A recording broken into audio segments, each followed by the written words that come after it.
Alright mga boss, meron tayo ditong hinanda para sa pag-wiring ng busina.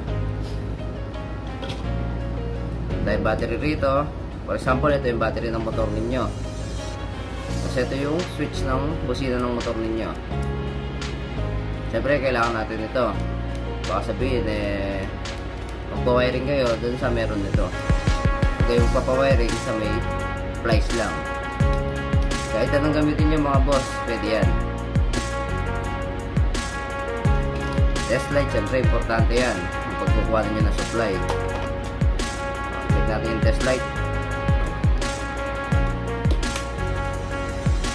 Gumanda yung test light natin. Yun, gumanda. Syempre, hindi mawala ang wire. Ang pinakamagandang wire mga boss, ang marirecommend ako, number 18 saka number 16. Yan yung magandang wire na nagamit ko. Tapos meron tayong mga terminal dito. Sa paggagawa ng, sa paglagay ng relay mga boss, kung low quality yung gagamitin yung relay, katulad nito, huwag na kayong gagamit ng socket dito, marirecommend ako. Kung hindi kayo, kung marunong kayo maghinang, hinangin nyo directly yung mga wire. Katulad nito, i-demo ko lang sa inyo, kaya bibigyan natin siya ng socket. Kadalasan, ang ginagawa ko, tatanggal ko itong wire na to, ito socket na to, tapos directly, hinihina ko yun, tapos lalagyan ko siya ng shrinkable tube. So, check natin yung busina. Kung umaandar yung mga busina.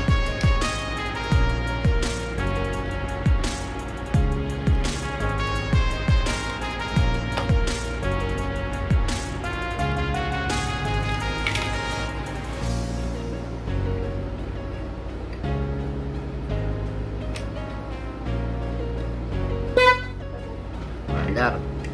Isa.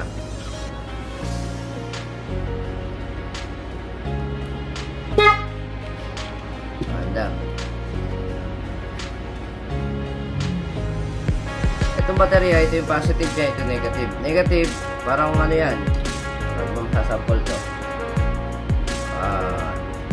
Sa chassis na motor nyo, nasusuplayan niya na negative. Naka-directly yung chassis na motor nyo sa negative. Hanapin nyo yung supply, kaya kailangan nyo ng test light.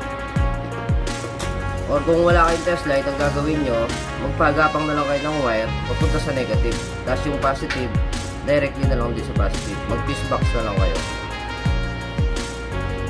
Ito yung positive. Tatap natin kasi hanapin natin yung negative supply. For example, ito yung chassis ng motor nyo. Ito yung bakal na to. Kasi napapasokan ng negative sa motor ninyo yung chassis, yung bakal. O katulad nito. Hanapin natin kunwari yung negative.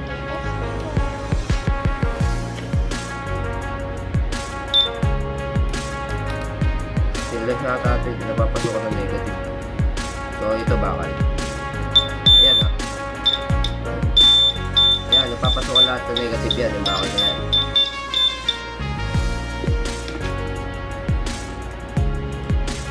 Ngayon, mag-umpisa tayo sa negative. For example, ito yung negative na gagamitin natin para sa busina. Lalagyan natin siya ng negative. Di ko na kayo sesendan ng, hindi ko na ipapakita yung diagram. Direct na ipapakita ko na lang kung paano gawin. Ngayon yung busina, dalawang pin niya, dalawang pin din sa kabila. Ngayon, ito yung magiging negative line natin.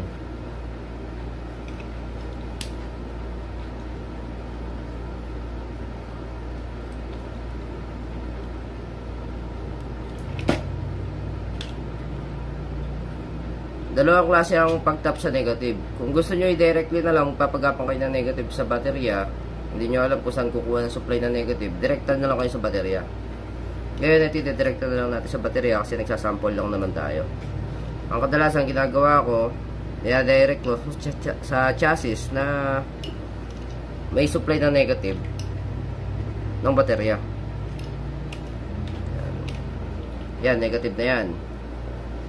Yung isang pin na yan sa busina, susupplyan nyo ng negative, pati sa kabila. Yan, negative parehas yan.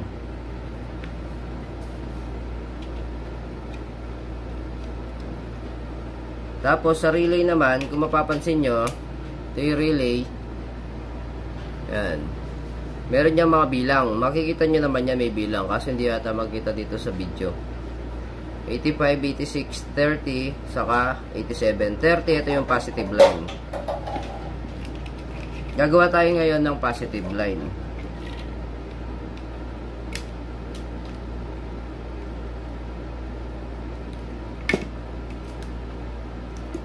Ang positive line mga boss, sa accessory wire pwede siya.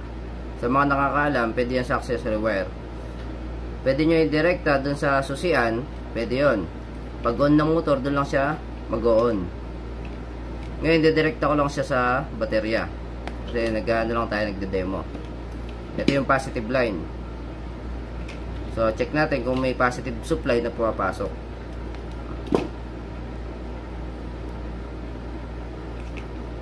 Siyempre, positive yung check natin. Pupunta tayo sa negative. I-clip natin yung test light sa negative. Ayan. Ibig sabihin, meron siyang positive.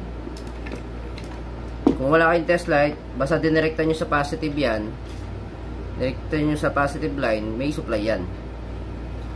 Tapos, sa may relay naman, yung 30, na number 30, so, itatapat nyo yung socket, number 30, 30. Yan yung positive. So, ito yung positive, ito yung blue. Kasi nakatapat siya sa number 30. Kukunin nga natin ngayon yung positive line ng relay naman. Ngayon, kukonekta natin yung relay.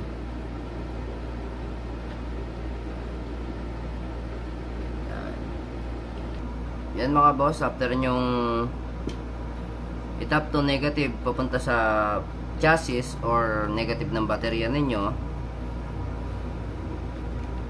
dito na tayo sa relay. Diba, tapos na natin yung positive line ng relay. Number 30 is positive line. Konektado to sa baterya o accessory wire ng inyong motor. Tapos, meron tayo dito ng 87. Makikita nyo yun dyan. 87. Ngayon, binawon ko na siya. Number 87. May bilang naman yan, di kayo malilito. Yung number 87, dalawang wire dapat yan. Iko-connecta nyo ngayon dito sa natitirang pin ng busina.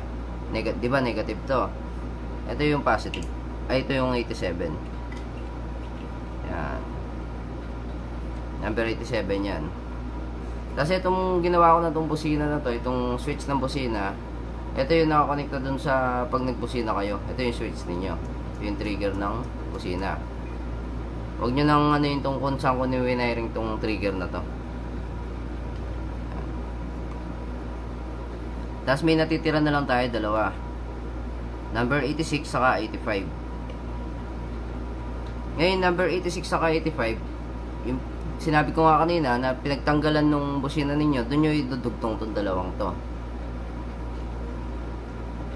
Yung, for example, ito yung busina nyo maliit, tapos tinanggal nyo yung dalawang wire dahil papalitan nyo ng loud horn. Yung pinagtanggalan na dalawang wire, doon nyo idudugtong itong number 85 saka number 86.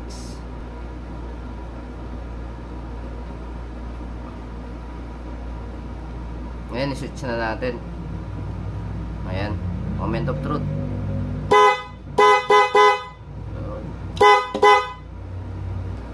Okay na mga boss. Alright.